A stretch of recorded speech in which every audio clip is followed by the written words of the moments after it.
todos, soy Ángela, pero podéis llamarme Angie. Bienvenidos al Parnaso en mi bolsillo. Siento haber tardado tanto en grabar esta reseña, porque la estoy grabando a finales de julio y yo estos libros me los terminé a finales de abril, aunque los empecé en enero. Pero es que no me daba la vida. Es que llevo una racha muy larga en la que estoy ocupadísima y no encuentro tiempo para nada. Vengo a daros mi opinión sobre las 4 novelas de Sherlock Holmes de Arthur Conan Doyle, escritas entre 1887 y 1916. Pocas veces he tardado tanto en terminar una lectura. Llevaba tiempo queriendo leer las novelas de Sherlock Holmes escritas por Arthur Conan Doyle. Es el antecedente de todas las novelas detectivescas contemporáneas. En verano volví a ver la estupenda serie Sherlock, protagonizada por Benedict Cumberbatch, no sé cómo se pronuncia, y eso devolvió el tema a mi mente. Buscando en el catálogo online de las bibliotecas, encontré un tomo que reunía las 4 novelas en un solo volumen, lo cual en su momento me pareció la opción más práctica. Craso error. No fue hasta las últimas semanas de enero que lo comencé. Ingenua de mí, pensé que para febrero ya lo habría terminado. No contaba con que, estando tan ocupada con las oposiciones, actividades, clases, etc., no lograría terminármelo hasta abril. Básicamente porque rara vez encontraba tiempo para leer. A veces transcurrían tantas semanas hasta que podía retomar la lectura que lógicamente me costaba volver a conectar con la historia y recordar qué era lo que había ocurrido previamente. Que estuvieran todas las novelas agrupadas en un solo volumen resultó ser un inconveniente más que una ventaja, ya que yo me iba demorando mucho en la lectura y en lugar de poder ir devolviendo las historias que ya iba leyendo, me veía obligada a renovar el libro una y otra vez o devolverlo fuera de plazo si quería que me diera tiempo a terminar todo el volumen entero, aunque ya hubiera leído las primeras historias del volumen. Si los hubiera cogido por separado, podía haber ido devolviendo los que hubiera ido terminando y cogiendo prestado después los siguientes, y así no se me terminarían los plazos. Me las tuve que ingeniar para poder renovarlo varias veces. Voy a entrar ya en mi opinión específica sobre las novelas. A mi lento ritmo de lectura, además de la falta de tiempo disponible, también contribuyó que no logró engancharme como yo hubiera esperado. Quieras o no, son historias narradas de una forma muy poco moderna, tanto por la forma de expresarse como por la propia narración de los acontecimientos, los cuales son relatados en primera persona por el Dr. Watson.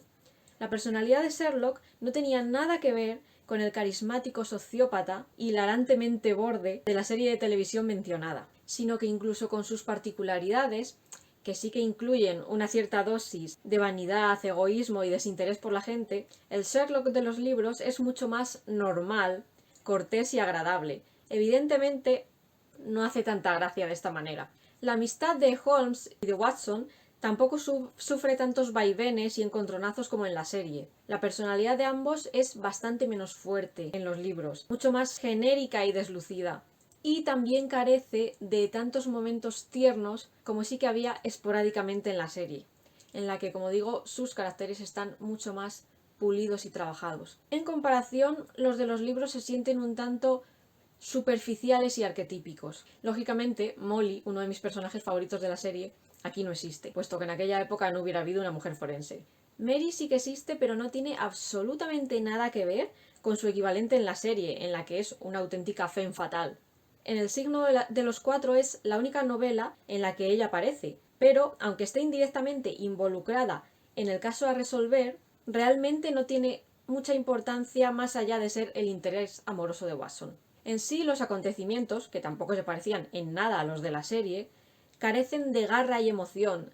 La narración se siente bastante plana y lineal. Si tuviera que ordenar los libros por orden de interés y de emoción, serían de la siguiente manera. Otorgaría el primer puesto al Valle del Terror, publicado entre 1914 y 1916, cuyo argumento a mí no me sonaba de nada, pero con su entramado de logias, mafias, agentes encubiertos y falsos asesinatos, fue el que más me entretuvo e interesó con bastante diferencia respecto al resto. Por una vez, la historia que se halla inserta en la trama principal era mucho más interesante que la de la trama principal y me sorprendió y satisfizo mucho su resolución, que no vi venir. Spoiler: no esperaba que el nuevo integrante de la logia fuera un agente encubierto. Realmente creía que era casi tan falto de escrúpulos y turbio como sus otros miembros, o al menos que se dejaba llevar. Así que me satisfizo mucho este giro de los acontecimientos. Sí que intuí que el bulto que en la trama principal arrojaban por la ventana era la pesa que Sherlock reparó que faltaba en la casa. Aunque esto no me llevó a deducir de ningún modo que este paquete también contendría la ropa. He de admitir que aún me desconcierta todo el asunto del hombre que huyó en bicicleta. Ese detalle no lo acabo de entender. En segundo lugar, situaría, ahora sí, El sabueso de Baskerville, publicado entre 1901 y 1902.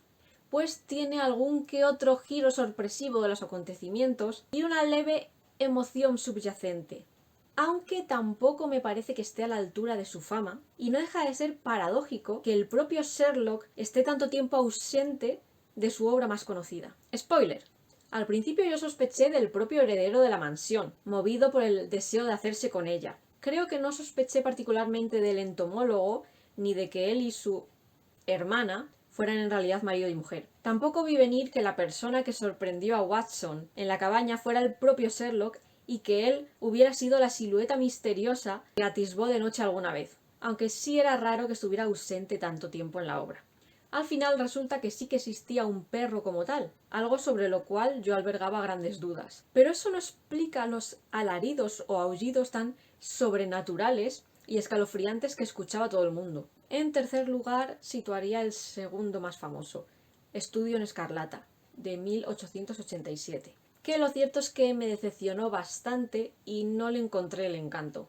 Dado que fue el primero que leí, me desconcertó que introdujeran una historia tan distinta entre medias, que era interesante en sí misma, pero tardé en verle relación con la historia original y la forma en la que se unieron y se resolvió me pareció bastante pobre y descafeinada.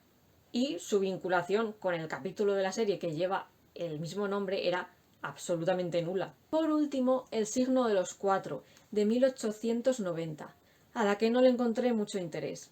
De hecho, hasta he olvidado en su mayor parte del argumento, salvo el hecho de que giraba en torno a un tesoro extraviado que alguien reclamaba y que en su momento fue perseguido por un grupo que se alió con este propósito.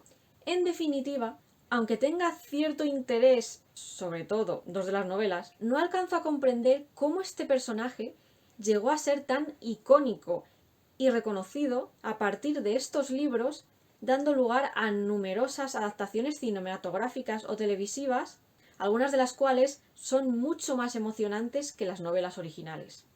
Y eso ha sido todo. He sido muy breve esta vez, pero es que realmente ya recordaba poco de los libros cuando me puse a escribir esta reseña hace ya tiempo. Bueno, eso ha sido todo. Lo próximo que se viene es mi opinión sobre la saga de Percy Jackson, que ahora mismo a finales de julio me falta como medio libro para terminarla, la original.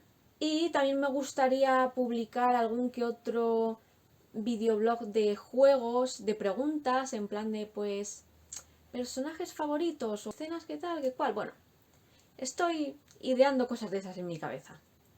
Eso sí, por favor, para que yo sienta que merezca la pena, seguidme en mi canal, dejadme algún comentario bonito, dad like, suscribiros, que yo note ese apoyo y que merece la pena seguir con esto.